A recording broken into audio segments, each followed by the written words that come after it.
For the repair of Alfa Laval I/O board, the following procedures were necessary. Replacement of various electronic components and general cleanup of the unit.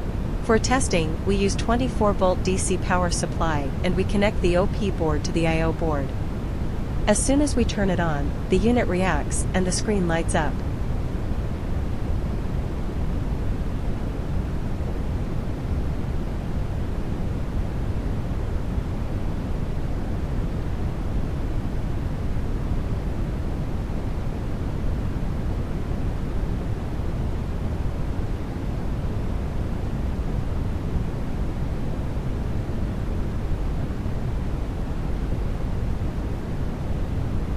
The error message is due to lack of additional units.